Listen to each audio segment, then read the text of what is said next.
apa sih pantun itu?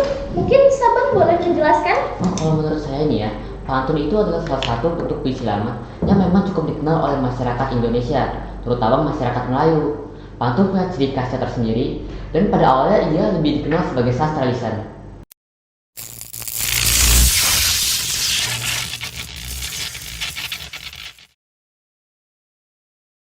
Halo Sobat Semapa, kembali lagi di Semapa Podcast Balikpapan. Bersama kami di sini, saya host Citra Junior Armin. Saya Adrianto Ginalman Tobing. Nah, hari ini kita bakal berbincang santai nih teman-teman, membahas sebuah topik yaitu mari pantun dengan benar. Nah, untuk membahas lebih lanjut tentang pantun, di sini kami sudah mengundang nih 3 narasumber yang spesial untuk mengisi podcast pada hari ini. Di sini ada Syaban, Halo.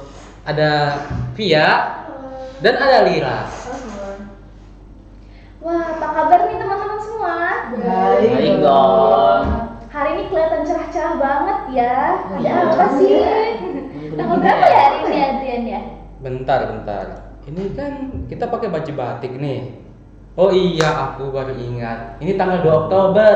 Walah, pantes. Jadi 2 Oktober itu adalah hari peringatan batik nasional. Jadi SMA Negeri 4 Balikpapan, siswa dan gurunya menggunakan batik untuk memperingati hari tersebut. Nah, kembali lagi nih ke pembahasan topik kita seputar pantun. Nah, ternyata pantun kita udah pelajari ya di pelajaran bahasa Iya. Indonesia ya. Nah, Betul. karena kita udah belajar nih, pasti tentunya kita nggak asing dong dengan pantun. Nah, apa sih pantun itu? Mungkin Saban boleh menjelaskan? Kalau menurut saya nih ya, pantun itu adalah salah satu bentuk puisi lama yang memang cukup dikenal oleh masyarakat Indonesia, terutama masyarakat Melayu. Pantun punya ciri khasnya tersendiri, dan pada awalnya ia lebih dikenal sebagai sastra lisan. Walah, yang lain mungkin ada pendapat yang berbeda? Kurang lebih seperti sama. Betul. Oh iya, aku mau nanya nih sama kalian. Pernah nggak kalian dengerin orang berpantun?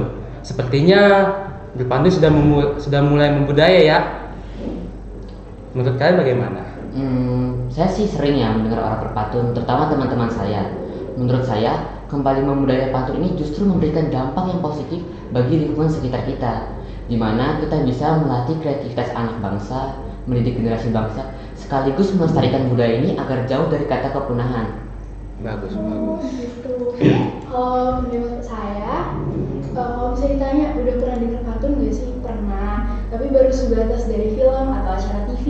Semoga bakal ada ya yang nampilin pantun secara langsung. Nah, kalau untuk tentang kembali membudaya dan populernya lagi pantun, pastinya bangga. Apalagi kalau yang ikut mempopulerkan itu generasi kita, generasi muda, pastinya keren banget. Apalagi sekarang udah di zaman yang canggih, teknologi ada, kita bisa mempublikasikan lagi ke luar negeri hingga kayak seluruh dunia tahu, oh ada budaya Indonesia yang keren dan unik seperti pantun, dari nadanya yang unik, terus cara membacanya dan lain-lain. Oh gitu. Kalau Lira?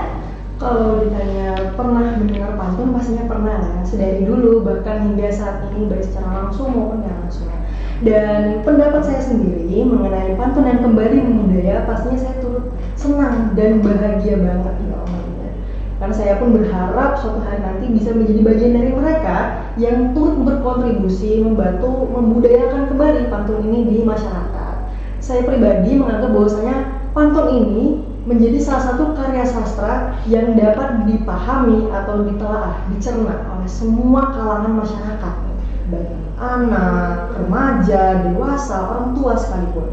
Maka dari itu, pantun itu bisa dijadikan sebagai media ataupun alat pembelajaran, edukasi gitu, yang menyenangkan, menarik, dan juga unik. Walah, seperti itu. Ya bagus ya. Kita juga sebagai anak bangsa harus bangga ya punya pantun. Bangga dong. Bangga, harus bangga. Nah, orang berpantun kan tentunya pasti punya tujuan. Sebetulnya orang berpantun tuh tujuannya apa ya? Kalau dari saya, tujuan orang berpantun itu sangat beragam ya tentunya. Dimana mereka berpantun itu untuk memberikan informasi, menyatakan perasaan, dan lain-lain. Jadi bisa saya simpulkan, tujuan orang berpantun itu adalah berkomunikasi dengan cara yang cukup unik, tetapi penyampaiannya memiliki makna tertentu. Kalau dari saya pribadi, tujuan orang berpantun itu sebenarnya beda-beda. Ada yang untuk ilmu pengetahuan, contohnya di bahasa Indonesia kita belajar bagaimana struktur pantun pantun, syarat-syarat pantun yang benar dan baik.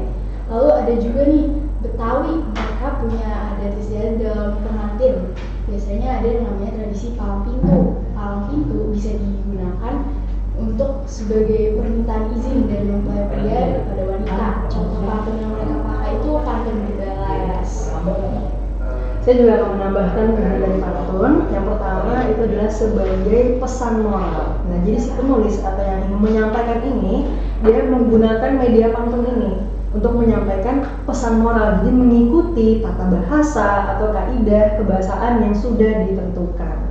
Lalu yang kedua adalah melatih si penulis ini. Untuk apa? Melatih penulis dalam memikirkan atau menentukan makna kata sebelum diungkapkan atau disampaikan. Dan yang terakhir yang mungkin bisa saya tambahkan adalah untuk mengekspresikan isi dari pikiran ataupun emosi dari sang penulis ini.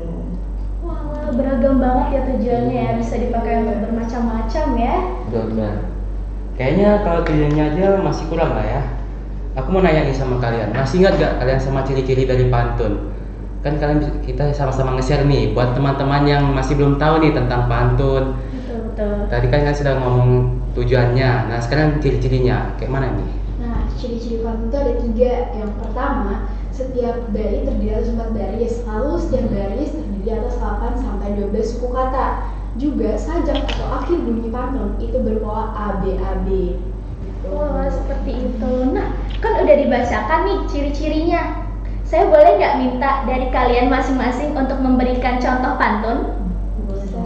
Kalau dari situ dulu ya. Boleh, Contohnya, silakan. belilah selendang kain sutra, Cakep. kain sutra berwarna jingga. Cakep. Mari berdendang bersukaria, hiburlah hati, tinggalkan duka. Wah, keren.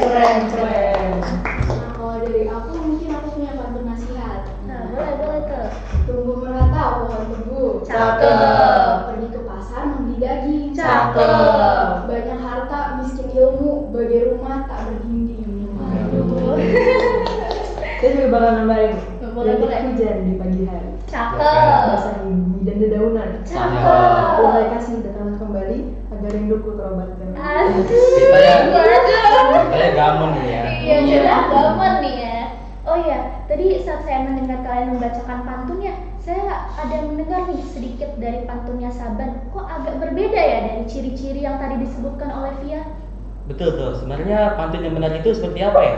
Nah, mungkin Sabin boleh mulai. Saya ulang ya. Belilah selendang kain sutra berwarna jingga. Mari berdendang bersukaria, hiburlah hati, tinggalkan duka. Dari polanya bisa kalian dengar itu polanya A. Harusnya kan ABAB. Ya betul. Saban bisa ganti nih atau diubah jadi belilah selendang kain sutra. Cakep. Kain sutra berwarna ungu. Cakep. Berdendang bersukaria, hiburkan hati, tinggalkan pilu. Wah, ya. Jadi lebih enak didengar gitu ya. Soalnya tadi agak aneh gitu didengarnya. Oh iya, saya juga ada pernah nih ngeliat di internet pantun, tapi pantunnya pendek banget. Kalau tidak salah seperti ini. Burung irian, burung cendrawasih. Cukup sekian, terima kasih. Nah, itu termasuk pantun bukan ya? Mungkin saya bisa membantu menjawab. Jadi dari yang sudah disampaikan Citra ini itu masih disebut sebagai pantun, tapi dia memiliki nama sendiri. Disebutnya adalah pantun kilat atau karmina. Menarik banget ya. Seperti itu. Oh iya, tadi kan ada Citra sebutin pantun Karmina nih. Aku penasaran nih, ciri-ciri dari pantun Karmina itu bagaimana? Walaupun mungkin bagi sebagian orang pantun karmina ini sama gitu, seperti pantun biasa, tapi sejatinya pantun karmina ini punya ciri-cirinya sendiri.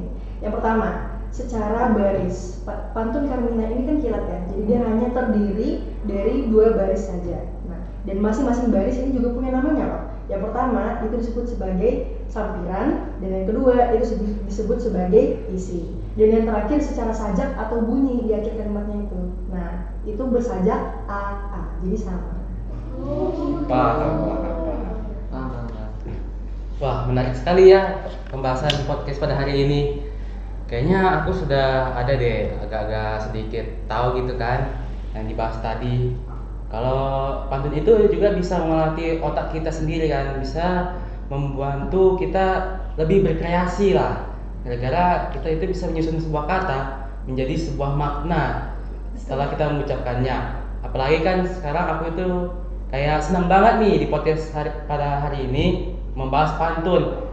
Apalagi waktu kecil aku suka tuh nonton Upin Ipin. Oh iya, Episodenya Jarjit gitu kan sama Tok Dalang membahas pantun jenaka gitu kan. Jadi aku mungkin lebih semangat lagi deh buat belajar pantun. Apalagi aku pengen tahu nanti sehabis podcast ini pantun jenaka itu apa sih? Terus cara pengucapannya kayak mana juga? Kalau menurut kamu kayak mana? kalau menurut aku pembahasan kali ini juga menarik banget ya dari penjelasan narasumber teman-teman kita ini bahwa pantun tuh bukan cuma sekedar kata-kata yang berirama ya, tetapi juga harus ada kaidah dan struktur yang harus kita ikuti. Contohnya tadi satu bait ada 4 baris, sajaknya AB-AB, dan ada suku katanya ya relatif 8 dan 2 sampai 12. Terus di setiap barisnya ada sampiran, juga isi, dan yang lebih menarik lagi nih, tadi ada namanya pantun singkat atau pantun Karmina yang tentunya jarang banget nih kayaknya orang tahu ya. Iya. Iya. Nah, mungkin podcast kita cukup sampai sini saja ya. Terima kasih untuk narasumber-narasumber kita ini, teman-teman yang sudah mau hadir di sini. Kami juga berterima kasih banyak kepada host dan juga guru bahasa Indonesia di SMA Negeri 4 yakni Bu Mufida yang sudah memberikan kita semua ya teman-teman kesempatan dalam hadir di podcast hari ini. Sama-sama. Baik Sobat Semapa, mungkin sampai situ dulu saja podcast kita kali ini. Jangan lupa untuk terus ikutin podcast ini karena tentunya bakal ada hal yang menarik lagi yang dibahas. Sampai jumpa untuk podcast selanjutnya. Dadah semua. Dadah.